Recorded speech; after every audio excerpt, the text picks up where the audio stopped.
오늘 주신 하나님 말씀 함께 보겠습니다. 창세기 21장 1절부터 21절까지 말씀입니다.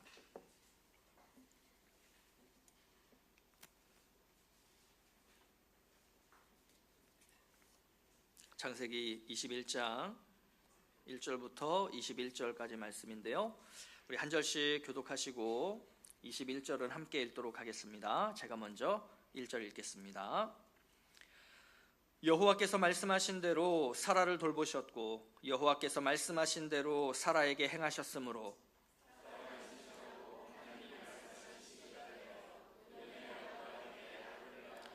아브라함이 그에게 태어난 아들 곧 사라가 자기에게 낳은 아들을 이름하여 이삭이라 하였고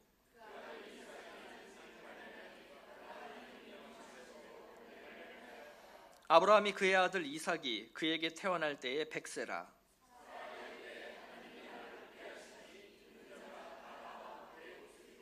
또 이르되 사라가 자식들을 전 먹이겠다고 누가 아브라함에게 말하였으리오마는 아브라함의 노경에 내가 아들을 낳았도다 하니라.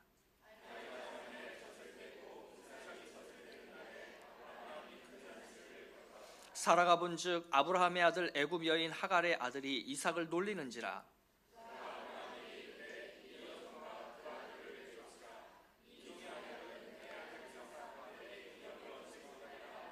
아브라함이 그의 아들로 말미암아 그 일이 매우 근심이 되었더니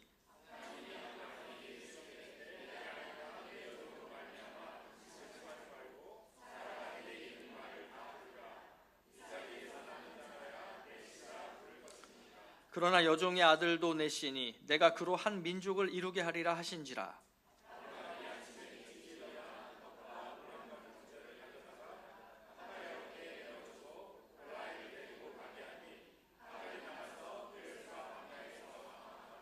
가죽 부대에 물이 떨어진지라 그 자식을 관목 덤불 아래에 두고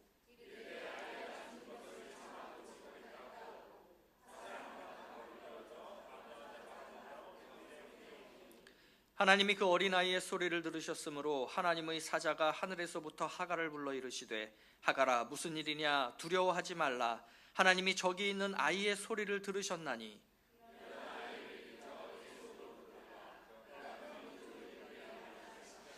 하나님이 하갈의 눈을 밝히셨으므로 샘물을 보고 가서 가죽 부대에 물을 채워다가 그 아이에게 마시게 하였더라.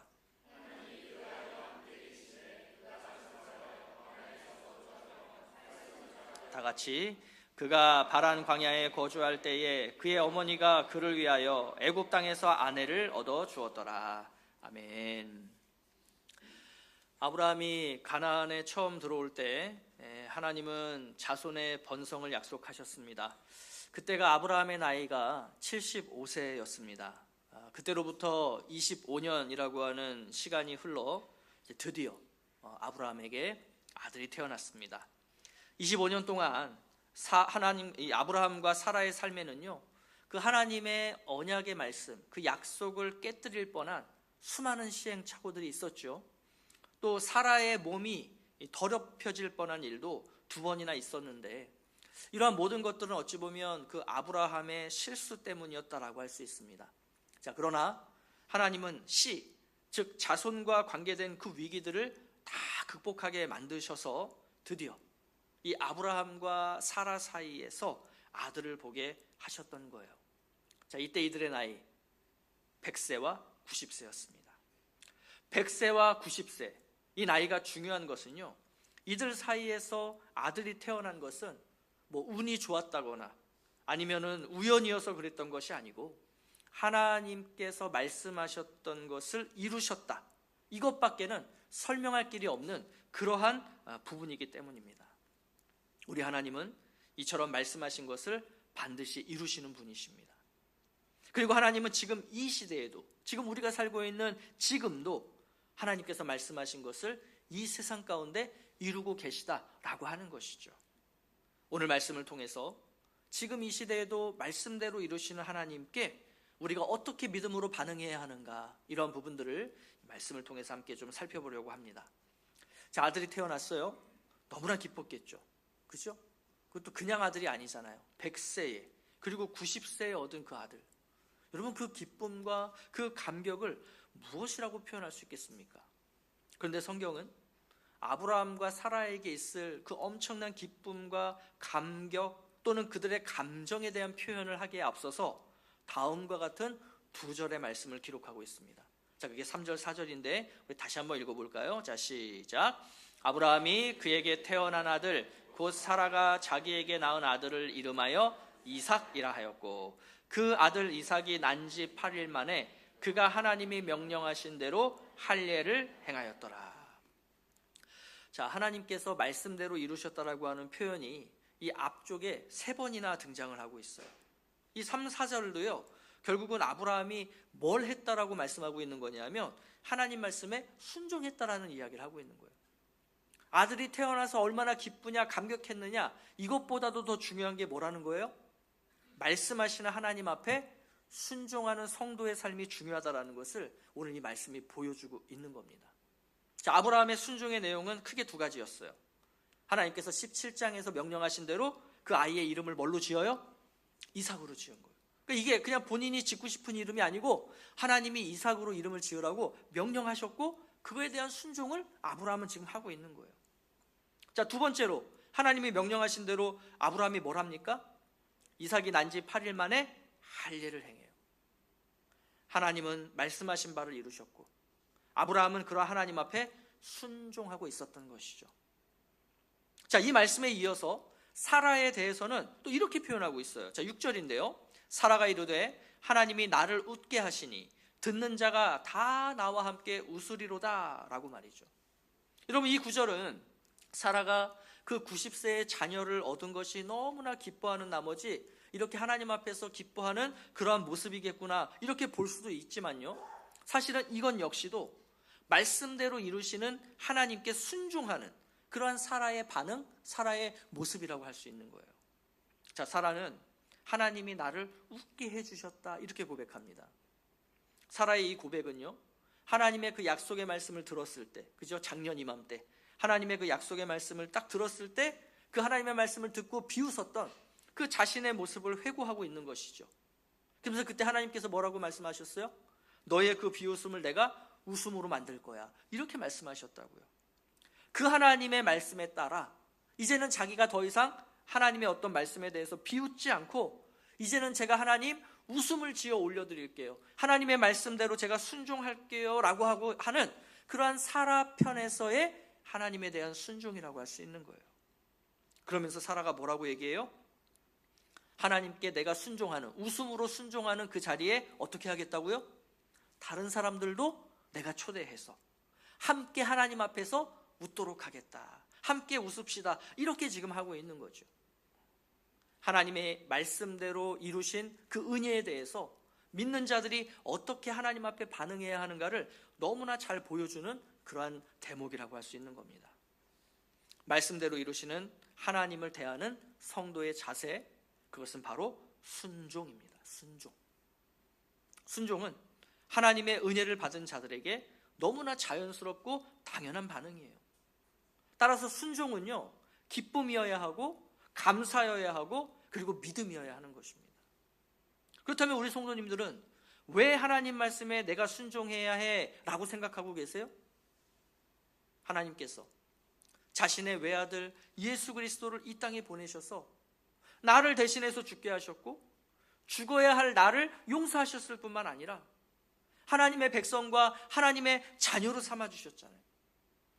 그런데 이것은 구약 성경을 통해서 그 인류에게 이미 주셨던 그 하나님의 말씀대로 하나님이 이루셨던 하나님의 은혜이고 우리는 그 은혜를 받은 자들, 그래서 우리가 성도 된 것이죠. 그러니까 하나님께서 이 놀라운 은혜를 우리에게 허락하신 것, 즉 말씀대로 이루신 것에 대해서 우리는 어떻게 반응해야 됩니까? 순종으로 반응해야 되는 거예요. 순종으로. 그런 우리의 순종에는 뭐가 담겨 있어야 돼요? 감사와 기쁨과 믿음이 담겨야 되는 거예요. 죽은 나를 위해서 하나님께서 자신의 아들을 기꺼이 죽이시고 나를 살려주신 그 구원의 감격, 그 감사, 그 기쁨, 그리고 내가 그것을 믿는다라고 하는 이 믿음, 이게 바로 그 구원의 은혜로부터 시작된 우리의 순종이어야 하고 그 순종에 담겨야 되는 우리의 삶이어야 한다는 것이죠. 그래서 사라가 고백하고 있는 것처럼 이 구원의 소식을 들은 자들, 그 자들이 함께 모여서, 우리가 함께 모여서 하나님 앞에 뭐 하자고요? 웃자고요. 기뻐하고 감사하고 우리의 믿음을 웃음으로 표현하자. 이게 지금 사라가 보여주는 반응이자 오늘날 우리가 하나님 앞에서 취해야 되는 반응이라고 하는 거예요. 그럼 우리의 순종에는 반드시 이 기쁨과 감사가, 믿음이 담겨야 하는 것이죠. 여러분, 그런데 이 순종과 헌신을요, 하나님이 주신 은혜에 대한 반응으로 생각하지 않고 이 순종과 헌신을 통해서 자꾸 하나님으로부터 또 다른 무언가를 얻어내기 위해서 살아가는 그러한 사람들도 있다는 거예요. 물에 빠진 사람 건져줬더니 감사와 기쁨과 믿음으로 순종하는 그러한 반응은 없고 보따리 내놓으라는 거죠. 하나님, 내가 왜 하나님 앞에 순종합니까? 내가 왜 하나님께 헌신합니까? 지금 내 삶에 필요한 이런 것들, 그거 채워달라고 제가 이렇게 헌신하고 있고 순종하는 거 아닙니까? 이런 자세와 이런 태도인 거예요. 여러분, 그러면 한번 이런 질문 해볼게요. 말씀대로 이루신 하나님의 은혜로 내가 구원을 받았는데 왜 내가 하고 있는 순종, 내가 하고 있는 헌신에 왜 기쁨과 감사와 또 믿음의 모습이 없을까요? 순종의 이유가 잘못됐기 때문이에요. 순종의 이유가 잘못되어 있기 때문이에요. 그러니까 성도인 우리는 구원의 은혜만으로도 충분히 순종할 수 있고 충분히 기뻐할 수 있고 충분히 감사할 수 있는 존재들이에요. 그런데 우리가 자꾸 이 순종의 이유를 이 세상에서 필요한 어떤 것들을 얻어내고자 하는데 두다 보니, 그러면 내가 순종하는데 내가 원했던 것을 얻지 못해요. 필요한 것들을 얻지 못해요. 그러니 그 순종의 기쁨이 있겠어요, 없겠어요? 없는 거죠. 감사가 있겠어요, 없겠어요? 없는 거죠. 그러면서 점점 믿음의 자리에서도 멀어져 가는 거예요. 오늘 이 시간 내가 하나님 앞에서 행하고 있는 그 순종과 헌신의 이유가 무엇인가? 나는 왜 순종하고 있지? 나는 왜 헌신하고 있지? 여러분, 이거 한번 살펴보시기 바랍니다. 아울러서 내 삶의 감사와 기쁨과 믿음이라고 하는 것이 무엇에서부터 비롯되고 있는가? 나는 그것들을 지금 어디에서 찾으려고 하고 있는가? 말씀대로 이루신 하나님, 말씀대로 나를 구원하신 그 하나님께 근거를 두고 있는가? 아니면 내가 헌신하고 순종한 대가로 하나님이 나에게 뭔가를 채워주시는 그런 것들에 두고 있지는 않은가를 말이죠.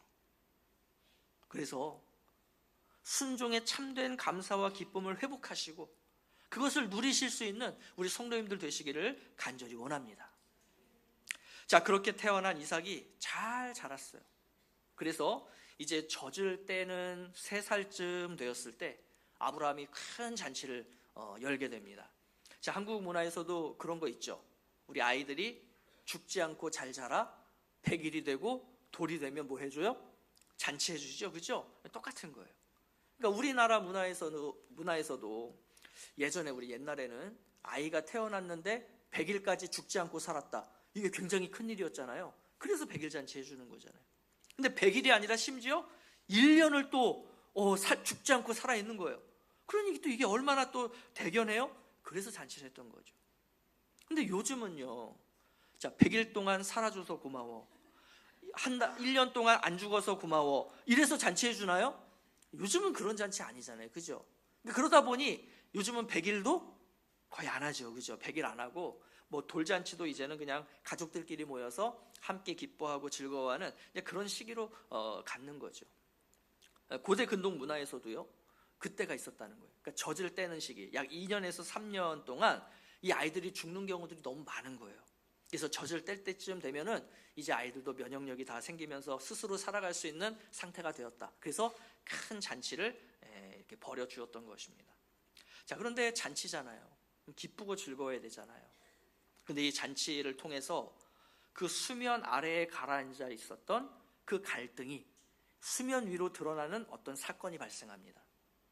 사라의 여종인 하갈의 아들이 이삭을 놀렸던 거예요. 자, 하갈의 아들이 누구죠? 이스마엘이죠.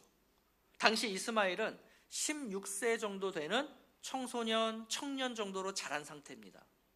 그러면 이 16세 되는 청소년, 청년이 그 3살짜리 아기를 놀렸다는 게 그게 뭐 무슨 그렇게 큰 대수였을까요? 근데 여기서 이 놀리다라고 번역된 단어는 단순히 그냥 그 애기 놀려가지고 울리는 어떤 그런 의미의 단어가 아니에요. 사도 바울은 오늘 이 대목에서 이 놀리다라는 것을 어떻게 해석하냐면 갈라디아에서 이렇게 표현했습니다. 박해하다라고 말이죠. 박해하다. 그러니까 이스마엘이 이삭을 박해했다는 거예요.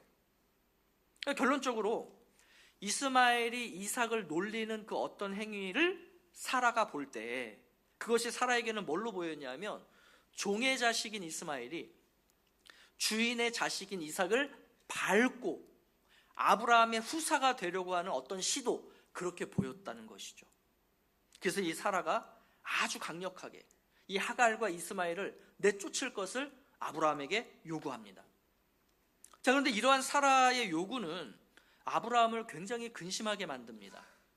그도 그럴 것이 사라 입장에서는 저 이스마엘이라는 아이가 그냥 그저 자기 여종의 자녀로 보이겠지만 아브라함에게는 이스마엘이 누군 거예요? 자기 핏줄이에요. 엄연한 자기 아들이에요. 그래서 이제 근심하던 아브라함은 결국 그 사라의 요구에 따라서 하갈에게 떡과 물 한 가죽 부대를 메워주고는 이스마엘과 함께 그들을 내쫓아 보냈습니다. 자, 이 장면을 오늘날 우리의 정서로 볼 때 그 사라라는 여인의 인간됨이 그녀의 신앙만큼 따라가지 못하는구나, 이런 생각을 좀 갖게 만들죠. 그죠? 오늘날에도 그런 사람들 있잖아요. 교회 안에서는 너무 거룩해요.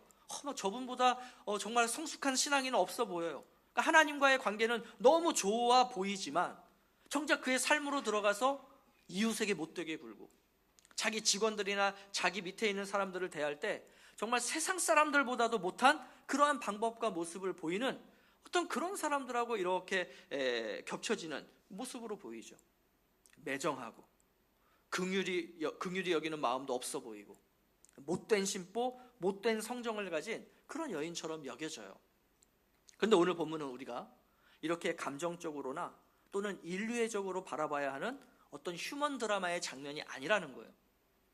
오늘 본문은 당시의 정서 속에서 봐야 되고 또 언약이라고 하는 관점에서 이걸 봐야 됩니다.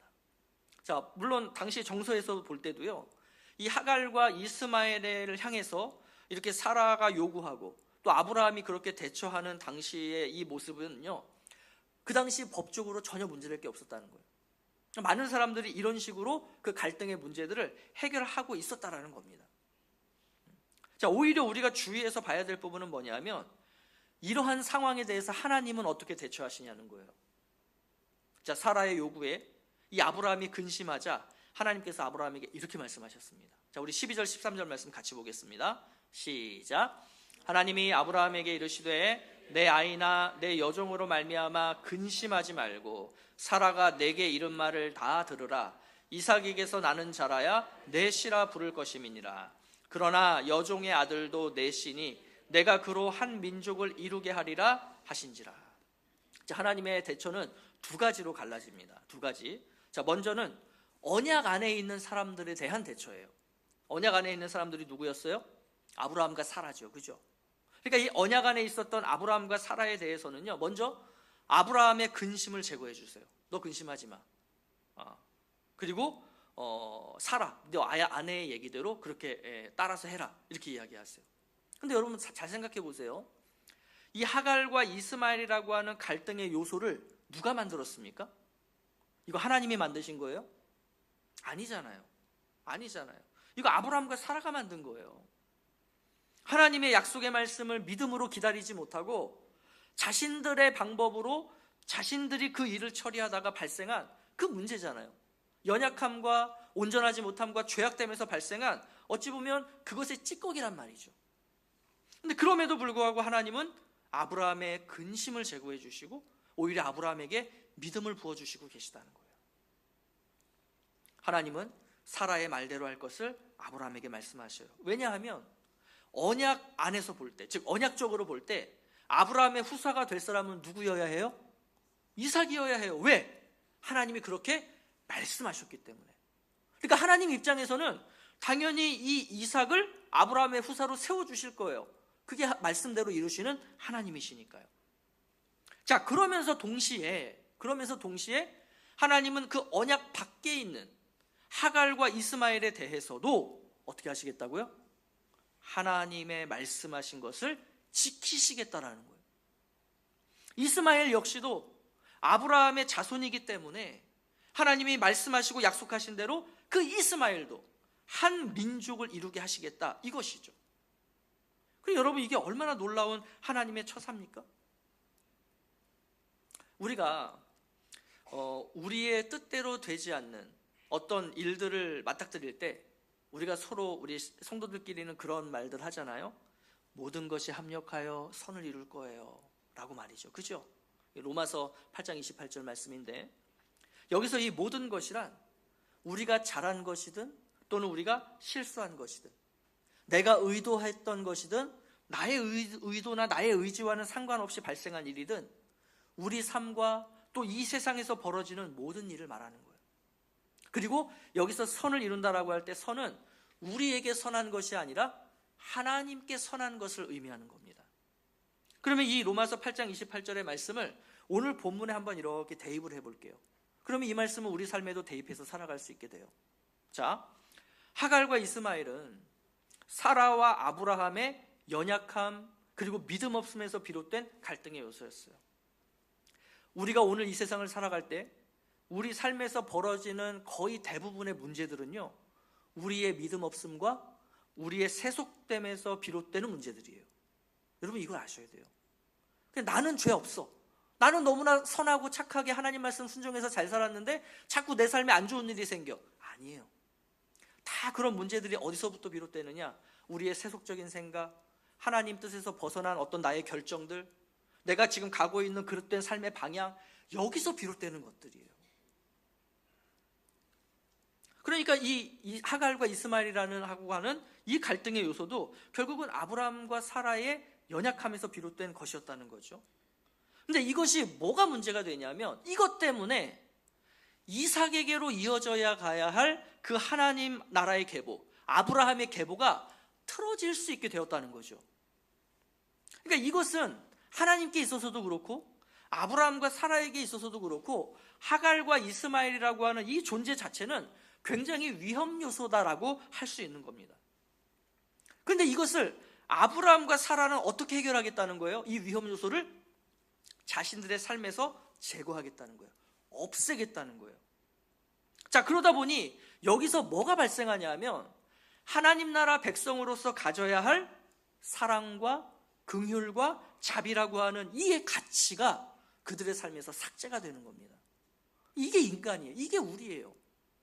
그러니까 우리가 아무리 하나님 뜻대로 살고 하나님 말씀대로 살아보려고 하고 하나님 나라의 가치대로 살아보려고 해도 왜 그게 잘 안 되느냐?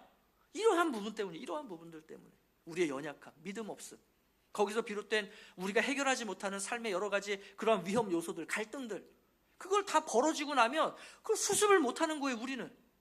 그러니까 그 과정에서 서로 못되게 굴고 상처 입히고, 사랑해야 될 사람들이 서로 사랑하지 않고, 긍휼을 베풀어야 될 사람들이 긍휼을 베풀지 않고 세상 사람들하고 똑같아 보이는 거죠.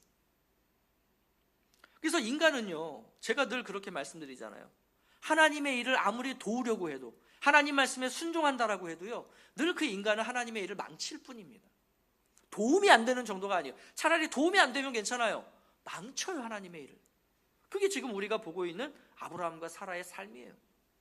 그들이 저질러 놓은 일 때문에 그 하갈과 이스마엘이 있는 거고, 하갈과 이스마엘이라는 존재가 하나님 나라의 계보를 지금 망가뜨리려고 하고 있다고요.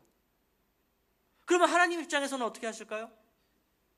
얘네들이 쓸데없이 이런 걸 만들어 놔가지고 이거 어떡하지? 그냥 제거해버리자, 이렇게 하셨겠어요? 하나님은 그런 분이 아니라고요. 하나님은 모든 것이 합력하여 선을 이루도록 하시는 그러한 분이라고요. 다시 말해서 하나님은 하나님의 선을 묵묵히 이루어가세요. 자, 말씀대로 이루시기 위해서 이삭을 통해 아브라함의 계보가 이어져 가게 하시는 것은 당연해요. 그래서 일단 사라의 의견대로 하갈과 이스마엘을 내보내라는 거예요. 그 너희들 삶에서 걔네들을 제거해라, 그 문제들을 제거해라. 자, 제거했어요. 아브라함과 사라는 하갈과 이스라엘에게 아무것도 해주지 않지만 하나님은 하갈과 이스마엘을 버리지 않으셨다는 거예요. 사랑과 긍휼과 자비로 그 언약 밖에 있었던 사람들, 그 하갈과 이스마엘을 대하셨다는 거예요. 자, 이것을 통해서 하나님은 양쪽 모두에게, 아브라함, 사라와 하갈, 이스마엘 이 양쪽 모두에게 뭘 이루시는 거예요? 하나님의 선을 이루시는 거예요. 하나님의 선을. 자, 그러면 구체적으로 어떻게 하갈과 이스마엘을 하나님께서 대하시는지 보겠습니다. 자, 아브라함을 떠난 이 하갈과 이스마엘, 부엘세바 광야에서 방황했어요. 여러분, 광야에서 방황한다는 게 어떤 의미예요? 죽음을 목전에 두었다는 의미예요. 사막에서 어디로 갈지 몰라 계속 헤매는 사람들 반드시 죽잖아요. 똑같은 의미예요. 그러다가 결국 광야에서 마실 물까지 다 떨어집니다. 이제 하갈은 아들을 그 관목 덤불 아래에 두고 그 아들의 죽음을 옆에서 지켜볼 자신이 없으니까 멀찌감치 떨어져요. 그리고 그 아들을 바라보며 대성통곡합니다. 이제 죽겠다는 거예요. 자, 이때 하나님께서 그 언약 밖에 있는 이들을 어떻게 하실까요? 아브라함과 사라처럼, 오늘날 우리처럼 그들을 버릴까요? 그들에게 관심도 두지 않으실까요? 하나님은 늘 구원받은 백성들, 성도들, 오직 언약 안에 있는 그들만 사랑하실까요? 자, 우리 17절부터 하나님의 말씀을 보실 텐데 우리 다 읽으실 필요는 없고 우리 파란색 단어만 한번 보십시오. 하나님이 어떻게 하세요? 그들의 소리를 들으세요. 어떻게 하세요? 두려워하지 말라 그래요. 또 어떻게 하세요? 이렇게 세워줄 수 있는 힘을 주세요. 또 하갈의 눈을 밝혀서 어디에 물이 있는지를 찾도록 하세요. 심지어 그 아이와 함께 계셔요. 여러분, 어때요? 하나님께서 아브라함의 가정과 하갈 가정을 차별하시는 것처럼 보이십니까? 전혀 그렇지 않죠. 하나님은 마치 하나님의 백성을 대하시듯이, 언약 안에 있는 자들을 대하듯이 저들의 울부짖는 소리를 귀 기울여 들려주셨어요. 저들에게 두려워하지 말라며 위로해 주셨어요. 그리고 그 일어날 힘을 주셨어요. 심지어 하갈의 눈을 밝히셔서 그 생존에 필요한 물을 찾도록 하셨어요. 여기에 더해서 하나님께서는 그 이스마엘과 함께 하시며 큰 민족을 이루는 자로 성장하도록 도우셨어요. 하나님께서는 이처럼 언약 안에 있는 자들이나 언약 밖에 있는 자들을 차별하지 않으신다는 거예요. 공평하게 대하신다는 거예요. 동일하게 사랑과 자비와 긍휼로 대하신다는 거예요. 삶에 필요한 모든 것들을 공급해 주시는 분이라는 거예요.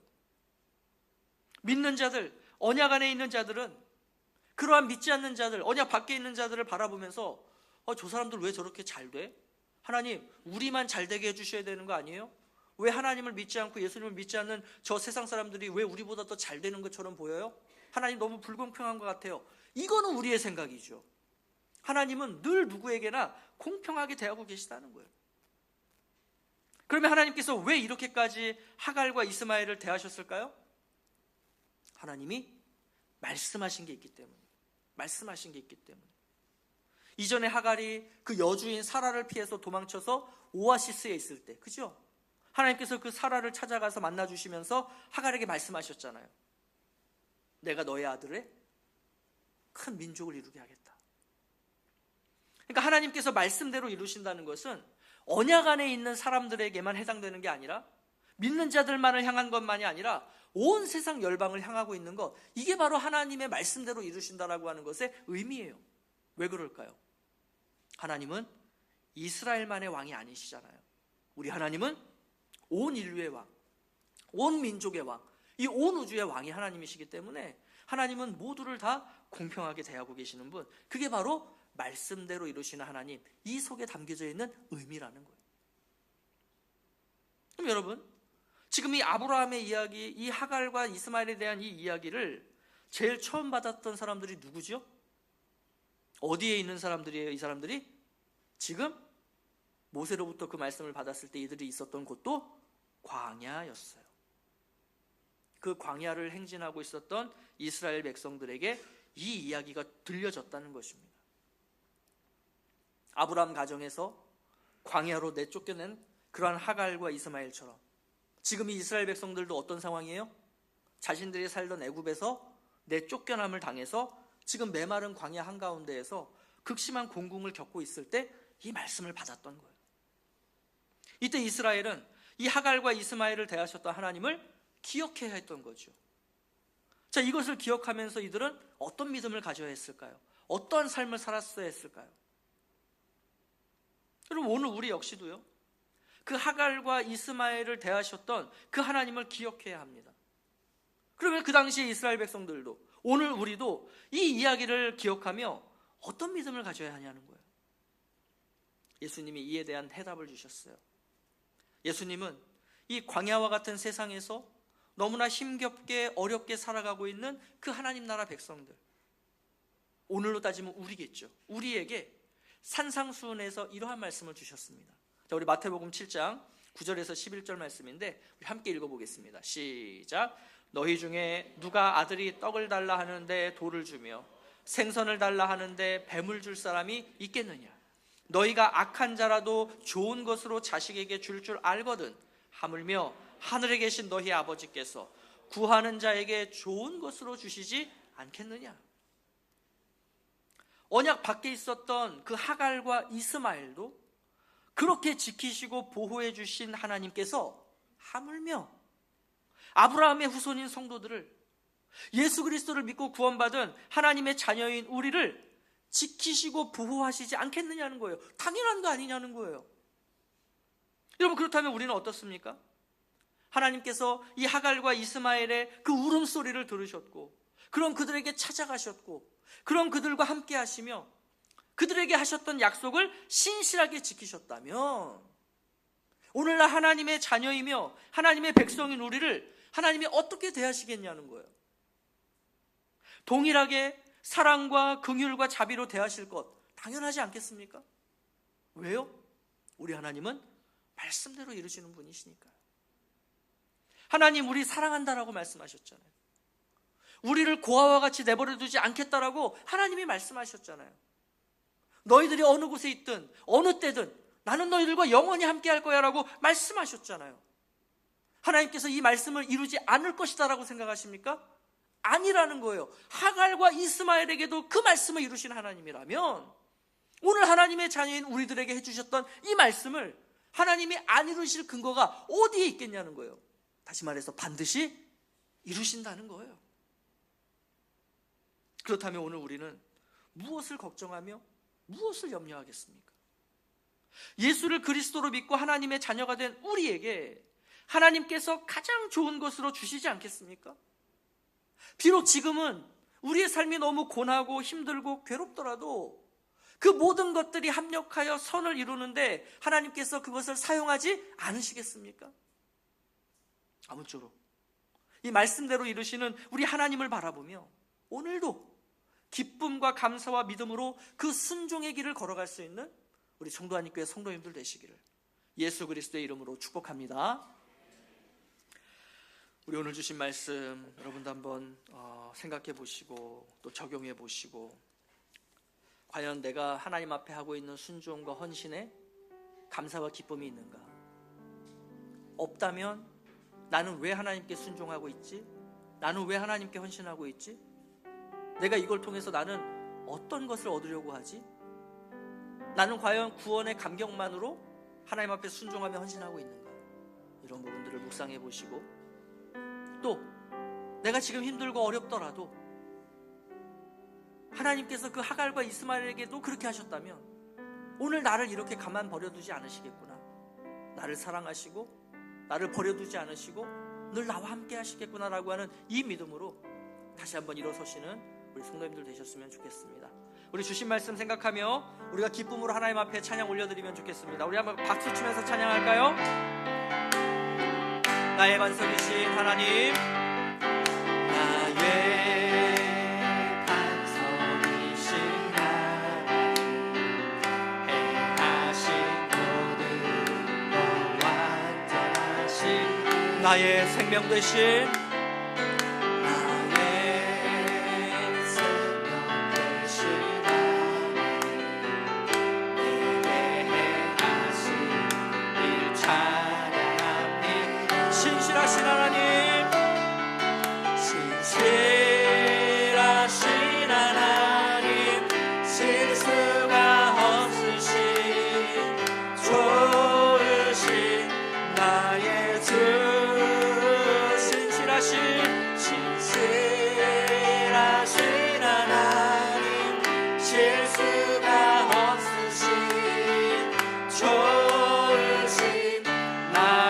다시 한번 찬양하겠습니다. 나의 반석이신 나의 반석이신 하나님 행하신 모든 것 완전하시니 나의 생명 되신 나의 생명 되신 하나님 내게 행하시니 찬양합니다. 신실하신 하나님 실수가 없으신 좋으신 나의 주 신실하신 하나님 실수가 없으신 좋으신 나의 신실하신 하나님 신실하신 하나님 실수가 없으신 좋으신 나의 주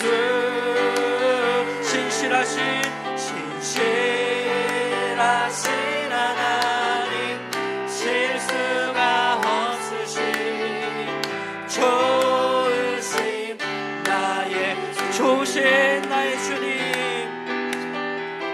좋으신 나의 좋으신 나의 주 좋으신 나의 주 아멘. 우리 하나님 앞에 영광의 박수 올려드립니다. 하나님 감사합니다. 하나님 감사합니다. 하나님 아버지 감사합니다. 하나님께서는 그 언약 밖에 있었던 그 하갈과 이스마엘에게도 공평하고 동일하게 찾아가 주시고 그들의 목소리에 귀 기울여 주시고 그들의 상황을 살펴주시며 일어날 힘을 더하여 주시고 살아갈 때 필요한 모든 것들을 공급하시고 채우시는 하나님, 심지어 그들과도 함께 하시며 그들에게 말씀하시고 약속하셨던 것들을 이루시는 그 하나님이 바로 우리가 믿는 우리 아버지 하나님인 줄로 믿습니다.